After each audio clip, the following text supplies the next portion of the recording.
ये बच्ची नहीं है, इसका पिता नहीं है दया का पात्र। अगर बैलेंस किया जाए तो ये सेंगर साहब जो हैं ये दया का पात्र ज़्यादा बनते हैं। इसलिए हम इन्हें कानून की जो बुनियादी बात है कि जेल नॉट बेल, सज़ा के बाद, उसको तोड़ के हम इस पे दया का पात्र मानते हुए इसको बाहर छोड़ने की इजाज़त दे रहे हैं। आपको उम्मीद है कि सुप्रीम कोर्ट भी कुछ बेहतर करेगा? 5 तारीख को सुप्रीम कोर्ट ओपन होने जा रही है। भविष्य वक्ता तो दृष्टा में हूँ नहीं, वो शास्त्री जी हैं, लेकिन सीबीआई ने जैसे ही इसका पब्लिक के दबाव में आके जिस भी वजह से ये कहा कि हम सुप्रीम कोर्ट जाएंगे, मेरे कान खड़े हो गए। मैंने भाग के छुट्टी के दिन भी आके इसकी केवियट फाइल कराई कि सीबीआई मुंह दिखाने के लिए तो अच्छे से अच्छा वकील खड़ा करेगी, लेकिन बहस ऐसे करेगी कि ये केस हार जाएं हम, ये बच्ची हार जाए और सेंगर साहब जीत जाएं। तो हम भाग के गए कि हमारे पीठ पीछे ये फैसला ना हो जाए। उन्होंने भी संविधान के दायरे में काम किया है, हमने भी संविधान के दायरे में काम किया है, हम भी वही काम कर रहे हैं। स्वीकार कीजिए। नहीं तो स्वीकार तो करना ही पड़ा है, स्वीकार तो किया हुआ है अभी तक। तो फिर आलोचना मत कीजिए। नहीं, इज्जत करने में और स्वीकार करने में ज़मीन आसमान का फ़र्क होता है। इज्जत नहीं कर सकता मैं इस जजमेंट की, एक्सेप्ट करना बाबा साहब की वजह से हम लोगों की मजबूरी है। एक्सेप्ट करने लायक जजमेंट नहीं होते हुए भी हमें एक्सेप्ट करना, बाबा साहब ने हमें मजबूर कर रखा है इस मामले में कि संविधान कहता है जब तक वो जजमेंट है उसको मानना पड़ेगा। यूपी की राजधानी लखनऊ में 3 महापुरुषों की मूर्ति लगाई गई है। पहले नंबर पर हैं अटल बिहारी वाजपेयी, पंडित दीनदयाल उपाध्याय और तीसरे हैं डॉक्टर श्यामा प्रसाद मुखर्जी। मतलब एक तरीके से आप कह सकते हैं कि भारतीय जनता पार्टी की जो जनक है और आरएसएस से जुड़े हुए लोगों की मूर्ति लगाई गई है। और कीमत कितनी है, लागत कितनी है? 230 करोड़ रुपए। किसका पैसा है सवाल है। लेकिन वहीं अब जो बहुजन समाज के लोग हैं वे लोग खुल के बोल रहे हैं। मायावती जब उत्तर प्रदेश की मुख्यमंत्री बनी थी तो उन्होंने बहुजन महापुरुषों की मूर्ति लगा करके एक तरीके से उनको जिंदा करने का काम किया था। लेकिन तमाम मनुवादी सरकारों ने अंबेडकर की मूर्ति को तोड़ने की कोशिश की, बिजली बंद कर दिया, मतलब किसी भी तरीके से उस पार्क को खत्म कर दिया जाए, दफना दिया जाए। इसी मुद्दे पर मैं बातचीत करूंगा। मेरे साथ सुप्रीम कोर्ट के धुरंधर वकील महमूद प्राचा जी हैं। सर क्या कुछ कहेंगे? 230 करोड़ रुपया और मूर्ति 3 ब्राह्मणों की लगाई गई है, तो इसमें गलत क्या है?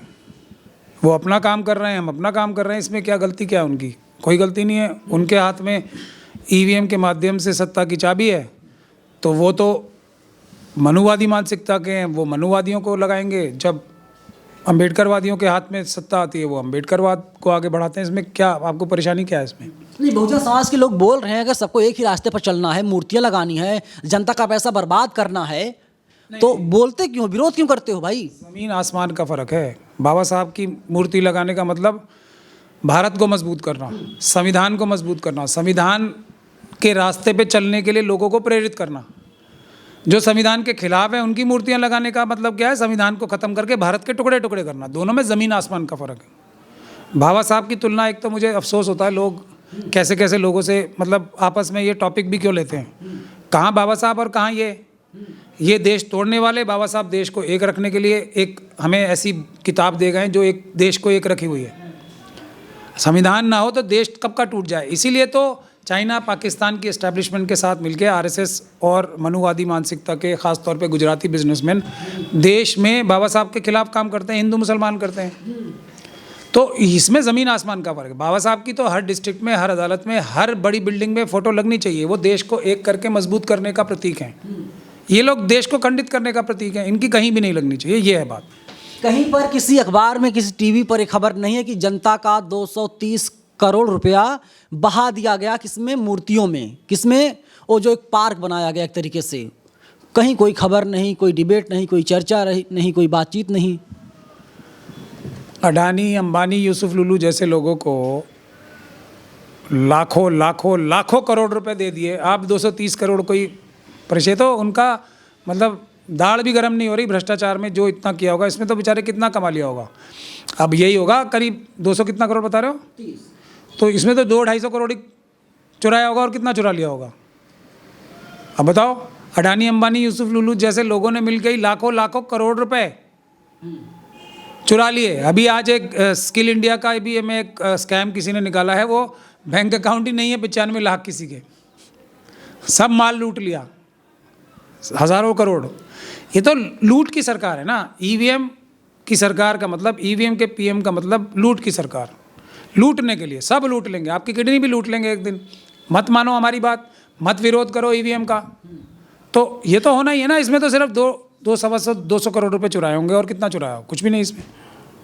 और क्या है इसमें? कुछ भी नहीं है। आप जो है कि ये कहते हैं कि इन लोगों ने गलत काम किया है। अपने हिसाब से सही काम किया, ये उनका रास्ता है ना। अब देखिए, ये तो बिहारी हमें तय करना। अटल बिहारी वाजपेयी को ले लीजिए, या दीनदयाल उपाध्याय जी को ले लीजिए, या श्यामा प्रसाद मुखर्जी जी को ले लीजिए। इन लोगों ने देश को एक सूत्र में पिरोया है। देश को इन लोगों ने एकजुट किया है, सारे हिंदुओं को एकजुट किया है, देश के लिए काम किया है। और उन्नाव की बच्ची, हाथरस की बच्ची, उत्तराखंड की बच्ची, इन सबको भी तो एक सूत्र में पिरोया है। पिरोया नहीं पिरोया है, ये है इनका काम मेन। आप एकदम उल्टा सोचते हैं, आप अलग तरीके से सोचते हैं। इनको नहीं पिरोया। हमारे देश का एप्स्टीन से भी बड़ा एप्स्टीन, कुलदीप सिंह सेंगर, पूरे देश के सारे केंद्र सरकार के भ्रष्ट लोग हाईएस्ट लेवल पे बैठे हुए, उत्तर प्रदेश सरकार के भ्रष्ट लोग हाईएस्ट लेवल पे बैठे हुए, इंटरनेशनल गैंगस्टर्स का कार्टेल जो एप्स्टीन से भी बड़ा है, भारतीय, वो सीबीआई, सब तो ये जो मनुवादी मानसिकता के क्रिमिनल पत्रकार हैं, वो सब तो उस बच्ची के खिलाफ लगे हुए हैं। और आप कह रहे हो कि मैं उनके पीछे लगा रहता हूँ। मैं क्या, एक छोटी सी बच्ची है, उसके पीछे इतने सारे लोग तो, और वो हाथरस की बच्ची का परिवार है। करोड़ों रुपए खर्च कर दिए कि इसको एक छोटा सा घर ना मिल जाए कुछ लाख रुपए का। आप ये बातें कर रहे हैं। देखो, बाबा साहब ने मना किया था। मुझे बाबा साहब से अकल ज़्यादा नहीं आती है। बाबा साहब ने आरएसएस के लोगों से कांटेक्ट रखने के लिए मना किया था। मैंने भी थोड़ा बहुत अपना दिमाग लगाया तो वही बात सही निकली बाबा साहब की। थोड़ा सा दिमाग लगाया था, ज़्यादा तो लगाने की आवश्यकता ही नहीं थी। मैं तो बिल्कुल उनकी बात मानता हूँ। तो जब उन्होंने कहा कि भाई ताल्लुक ही नहीं रखना, मैं तो बात भी नहीं करता। जो बात करते हैं वो सब पक्के अम्बेडकरवादी, नहीं बात ही नहीं करनी ना। बाबा साहब ने मना किया, बात नहीं करनी, बाय बाय टाटा। कुमार विश्वास का एक बयान आया। कुमार विश्वास ने कहा है कि सरदार पटेल को इज्जत कांग्रेसियों ने नहीं दी, तो भारतीय जनता पार्टी ने कहा आइए हमारे पास आइए, उन्होंने मूर्ति बनवा दी। हालांकि सरदार पटेल ने ही जो है आरएसएस को बैन किया था। और अब ये बोल रहे हैं कि कुमार विश्वास से जो गांधी हैं, तीनों गांधी, सोनिया गांधी, प्रियंका गांधी और राहुल गांधी, ये तीनों फर्जी गांधी हैं। और महात्मा गांधी की बड़ी सी तस्वीर अब लगवाएगी भारतीय जनता पार्टी। देखिए, अब मुझसे इधर उधर की बात ना करें, मुझसे बाबा साहब की बात किया करें। बाकी ये फर्जी बातें मुझसे तो ना किया करें। ये सब फर्जीवाड़ा है। कुमार विश्वास भी फर्जीवाड़ा और ये सब नाम भी फर्जीवाड़ा। बाबा साहब की बात करो, कौन बाबा साहब के साथ है, कौन उनके आदर्श जी हैं बाबा साहब के साथ, मतलब दिल से, ऐसे नहीं। बाबा साहब की कौन मानता है, बाबा साहब को नहीं, की कौन मानता है, वो इंपॉर्टेंट है। जो बाबा साहब ने कहा वो किया। सबसे बड़ा फॉलोअर मैं हूँ पूरी दुनिया में। बाबा साहब की बात मानते हैं कोई? वो बता दो। इस बच्ची के साथ न्याय करने के लिए वो आए। चलो, राहुल गांधी जी तो आधे अधूरे अब अम्बेडकरवादी बन रहे हैं। उन्होंने कम से कम फ़ोन करके बुला तो लिया, मोदी जी ने बुलाया। अभी आधे अधूरे बन रहे हैं वो, और वो अपनी पार्टी का पूरा मतलब उसमें झगड़ा करके बनने की चेष्टा कर रहे हैं अम्बेडकरवादी। फ़ोन करके बुलाया ना, ये है बाबा साहब का असर। चलती कहाँ है राहुल गांधी की कांग्रेस में? कौन पूछता राहुल गांधी को कांग्रेस में? बिल्कुल सही कह रहे हो आप। लेकिन जितनी चली राहुल गांधी जी की, उन्होंने फ़ोन करके बुला तो लिया। मोदी जी की तो पूरी चल रही है ना, पार्टी में भी, और अमित शाह जी की। उन्होंने तो नहीं बुलाया ना बच्ची को मिलने के लिए। ये फ़र्क है। जो बाबा साहब की तरफ एक स्टेप भी लेगा ना, वो इतना अच्छा बन जाता है। एक ही स्टेप तो लिया राहुल गांधी जी ने, कौन सा पक्के अम्बेडकरवादी बन गए वो? इतना सा स्टेप लिया। देखो कितना दर्द उनके मन में पैदा हो गया बच्ची के लिए, इसके लिए बुलाया। हाथरस की बच्ची से मिलने भी तो गए, कोई और तो नहीं गया ना। ये बाबा साहब का असर है सिर्फ। ये अब जितने जल्दी लोग समझेंगे उतना फ़ायदा उठाएंगे। अब राहुल गांधी जी अगर पक्के वाले बन जाएं, ये मनुवादियों को अपने चारों तरफ से हटा दें, तो फिर कौन प्रधानमंत्री बनने से रोकेगा उन्हें? उन्नाव केस की बात करें तो आप लगातार बोलते हैं कि आप संविधानवादी हैं, अम्बेडकरवादी है, बाबा साहब को मानते हैं। ये जो जज हैं, जिन जजों ने फैसला सुनाया है, जमानत दी है, तो वे लोग भी संविधान के दायरे में रह करके ही जमानत दी है। फिर आपको आपत्ति क्या है, दिक्कत क्यों है? क्यों तैयारी कर रहे हैं कि आप सुप्रीम कोर्ट जाएंगे? 5 तारीख को सुप्रीम कोर्ट खुलेगा तो सबसे पहले आप जाएंगे वहाँ पर, पहली फाइल आपकी लगेगी। उन्होंने भी संविधान के दायरे में काम किया है, हमने भी संविधान के दायरे में काम किया है, हम भी वही काम कर रहे हैं। स्वीकार कीजिए। नहीं तो स्वीकार स्वीकार तो करना ही पड़ा है, स्वीकार तो किया हुआ है अभी तक। तो फिर आलोचना मत कीजिए। नहीं, इज्जत करने में और स्वीकार करने में ज़मीन आसमान का फ़र्क होता है। इज्जत नहीं कर सकता मैं इस जजमेंट की। एक्सेप्ट करना बाबा साहब की वजह से हम लोगों की मजबूरी है। एक्सेप्ट करने लायक जजमेंट नहीं होते हुए भी हमें एक्सेप्ट करना, बाबा साहब ने हमें मजबूर कर रखा है इस मामले में कि संविधान कहता है जब तक वो जजमेंट है उसको मानना पड़ेगा। ठीक है, इज्जत नहीं करवा सकता हमसे कोई इस जजमेंट की। इस जजमेंट की जितनी निंदा की जाए वो कम है। ये दुनिया की सबसे बुरी जजमेंट में से एक जजमेंट है जो सारी बच्चियों को एक्सपोज करती है रेप के लिए। एक कहावत है हमारी यूपी में कि बाप बड़ा ना भैया सबसे बड़ा रुपया। क्या यहाँ पर यही हो गया है कि न्याय भाड़ में जाए, तेल लेने जाए, सबसे पहले हम जो है कि जो मजबूत पक्ष है, मजबूत मतलब जिसके पास ज़्यादा धन दौलत है, उसके पक्ष में फैसला सुनाएंगे? ये टेंडेंसी जो मजबूत पक्ष है ये तो ओवरऑल सभी जगह सही है, भारत में नहीं भारत से बाहर भी। लेकिन हमारे देश में एक हमारे चेयरमैन साहब हैं दिल्ली बार काउंसिल के, आज वो इलेक्शन भी अनाउंस हो गया है, मैं भी लड़ रहा हूँ इलेक्शन। तो उन्होंने कहा है 90% से ज़्यादा जज करप्ट हैं डिस्ट्रिक्ट कोर्ट के। तो ऊपर भी करप्ट होंगे ही, कुछ तो होंगे ही, 90% नहीं थोड़े से कम होंगे। उसको माना है। एक और हमारे बार काउंसिल ऑफ इंडिया के कोर चेयरमैन है, उन्होंने कहा जी ये बात सही कह रहे हैं, परसेंटेज में थोड़ा ऊंच नीच हो सकती है लेकिन बात सही कह रहे हैं। तो जब ये हालत है, आप कह रहे हो कि ये, लेकिन बाबा साहब ने जो हमारी ड्यूटी लगाई है कि जजेस को, जुडिशल सिस्टम को, संवैधानिक व्यवस्थाओं को बचाओ, तो जजेस क्योंकि आखिरी लाइन ऑफ डिफेंस हैं जुडिशरी, तो मैं जब तक मेरे पास 100% प्रूफ नहीं आ जाता किसी केस में पैसे लिए गए या कोई जज करप्ट है, 100%, 99.9% भी रहता है ना, तो मैं उस जज की सपोर्ट में खड़ा होता हूँ। ये मेरा रास्ता है। जिस दिन 100% मुझे पता लग जाएगा उस दिन मैं खुल के बोलूँगा, मैं किसी से डरता नहीं हूँ। तो अभी आप खुल के नहीं बोल रहे हैं कि जज, मेरे पास 100% इस बात के सबूत नहीं है।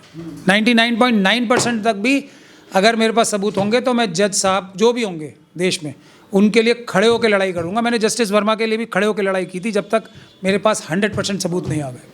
उन्नाव केस में तमाम लोग बोल रहे हैं कि जज साहब ने जो है फैसला दे दिया, और तमाम लोग बोल रहे हैं कि जज साहब ने इंसाफ दे दिया। पता नहीं क्या दे दिया, मैंने तो बता दिया ना आपको। इस देश में इस जजमेंट के बाद हर जो रेपिस्ट है, गैंग रेपिस्ट, फैसला इंसाफ है। पता नहीं क्या है, मैं इस बारे में कोई कमेंट नहीं कर सकता। ये एक ऑर्डर है जो वेबसाइट पे अपलोड हुआ है, जो मैंने पढ़ा है। ये है, ये मेरे लिए तो क्या लिखा हुआ है देख लें, मैंने वो भी नहीं देखा। डर जजमेंट है ये जजमेंट है। फैसला दिया, जस्टिस नहीं है, जजमेंट है, फैसला है, आदेश है। सबसे बुरी जजमेंट में से एक जजमेंट कही जा सकती है। मैं इसकी खामियां और इसकी क्रिटिसिज्म में किताब लिख सकता हूँ इतनी मोटी। कोई कहानी उन्हें सुनाई जज साहब ने? जैसे एक जज साहब इलाहाबाद हाई कोर्ट के जज साहब ने कहा कि लड़कियों का ब्रेस्ट छूना, नाड़ा खींचना और रेप की कोशिश में नहीं आता। नहीं, इसमें यह कहा है कि जो कुलदीप सिंह सेंगर साहब हमारी विराट दया का पात्र हैं और ये बच्ची नहीं है। ये मोटा मोटा कहा है, वो मैं बार बार बता ही चुका हूँ सबको। ये बच्ची नहीं है, इसका पिता नहीं है दया का पात्र। अगर बैलेंस किया जाए तो ये सेंगर साहब जो हैं ये दया का पात्र ज़्यादा बनते हैं। इसलिए हम इन्हें कानून की जो बुनियादी बात है कि जेल नॉट बेल, सज़ा के बाद, उसको तोड़ के हम इस पे दया का पात्र मानते हुए इसको बाहर छोड़ने की इजाज़त दे रहे हैं। आपको उम्मीद है कि सुप्रीम कोर्ट भी कुछ बेहतर करेगा? 5 तारीख को सुप्रीम कोर्ट ओपन होने जा रही। भविष्य वक्ता तो दृष्टा में हूँ नहीं, वो शास्त्री जी हैं। लेकिन सीबीआई ने जैसे ही इसका पब्लिक के दबाव में आके, जिस भी वजह से ये कहा कि हम सुप्रीम कोर्ट जाएंगे, मेरे कान खड़े हो गए। मैंने भाग के छुट्टी के दिन भी आके इसकी केवियट फाइल कराई कि सीबीआई मुंह दिखाने के लिए तो अच्छे से अच्छा वकील खड़ा करेगी, लेकिन बहस ऐसे करेगी कि ये केस हार जाएं हम, ये बच्ची हार जाए और सेंगर साहब जीत जाएं। तो हम भाग के गए कि हमारे पीठ पीछे ये फैसला ना हो जाए, कि हमें भी सुना जाए ये फैसला करने से पहले। उम्मीद बची हुई है अभी? 80% उम्मीद जन आंदोलन से होती है। मैं हर बार वही बात बोलता हूँ, 1000 बार पूछोगे तब भी। 20% अदालतों में हम थोड़ा बहुत बचाव कर सकते हैं बस। 80% जन आंदोलन होगा तो न्याय होगा, वरना नहीं होगा। जज साहब लोग जो है वे लोग कागजों पर भरोसा करते हैं, क्या प्रूफ है आपके पास, उस पर चलते हैं। वे लोग ये नहीं जानते कि कौन रो रहा, कौन गा रहा, कौन हंस रहा, कौन खेल रहा, कौन कूद रहा है। उनसे कोई मतलब नहीं है।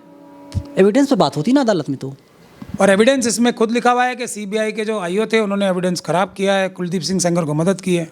इसी निचली अदालत ने तो फैसला किया ये। अब ये हाई कोर्ट की हमारे हिसाब से तो जिम्मेदारी थी कि वो ये पर्दा हटाते और फर्दर एविडेंस जो हम कह रहे थे ले लीजिए तो दूध का दूध और पानी का पानी साफ हो जाएगा। हालांकि अब भी इन सब के बावजूद भी इतने सबूत बचे हैं कि सज़ा होनी चाहिए, उम्र कैद की सज़ा होनी चाहिए। लेकिन जज साहब ने कहा नहीं, ना तो हम पूरा फैसला करेंगे क्योंकि हमारे पास टाइम नहीं है, उससे ज़्यादा समय हमारे पास ये सस्पेंशन ऑफ सेंटेंस सुनने का टाइम तो है, लेकिन अपील जो इससे कम टाइम में सुनवाई में हो जाती वो नहीं सुनने का टाइम है। पीड़िता लगातार रो रो के बोल रही है कि फांसी से कम कुछ मंजूर नहीं है, तो इसमें फांसी भी हो सकती है। फांसी की तो सज़ा की अपील ही नहीं की गई ना, इसमें बनती भी नहीं है फांसी। तो जो पिता की हत्या की है उसमें बनती है फांसी, वो भी सीबीआई थोड़ी गई है, सीबीआई ने तो वहाँ भी मदद की। सबूत कहाँ है? हो सकता है गाड़ी का ब्रेक वगैरह क्या फेल हो गया था उसका? नहीं, वो गाड़ी की बात नहीं, वो थाने में एसएचओ साहब ने जो पीट पीट के मारा था उस केस में फांसी बनती है कुलदीप सिंह सेंगर साहब की। और वो भी अपील हमने की है ना, सीबीआई ने तो उसमें भी सारा केस खराब करने के लिए पूरी शक्ति लगा रखी थी और किया भी, लेकिन फिर भी इतने सबूत बच गए कि 10 साल की सज़ा हुई उसमें भी, लेकिन उसमें फांसी बनती है और फांसी के लिए हमने दरखास्त लगा रखी है। वो जैसे ही सुनवाई पे आएगी उसमें भी फांसी होने के पूरे चांस हैं हमें, क्योंकि अब अम्बेडकरवादी वकील लड़ रहे हैं इलेक्शन उसका केस। एक सर बड़ी बात यह है कि तमाम एनजीओ इनके साथ में खड़े हैं। मेरी बात हुई पीड़िता की माँ से, उन्होंने कहा कि मेरे पास पैसे नहीं हैं, जितना मुझसे हो सका मैंने दिया, डोनेट किया। तो ऐसे एनजीओ को लेकर क्या कहेंगे आप?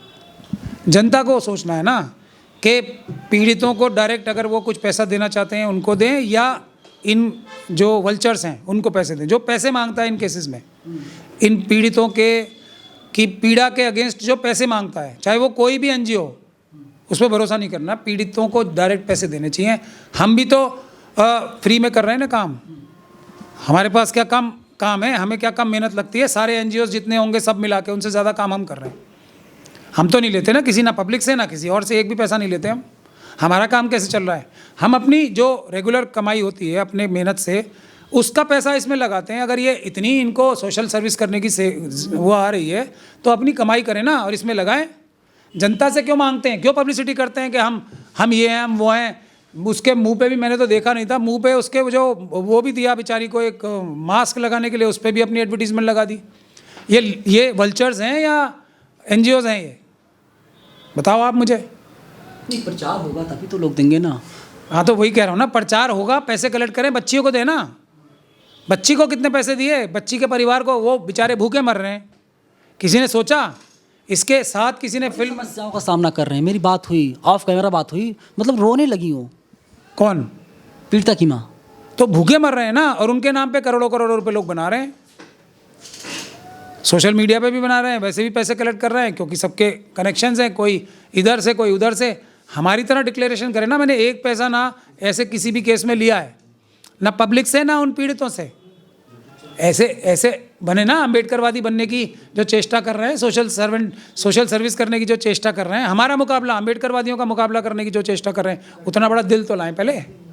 चलिए, महमूद प्राचा हैं जो पूरा केस है लड़ रहे हैं, पूरा देख रहे हैं, और राहुल गांधी से मुलाकात हुई थी तो फिर इन लोगों ने कहा कि हमें कुछ नहीं चाहिए, हमें सिर्फ और सिर्फ जस्टिस चाहिए।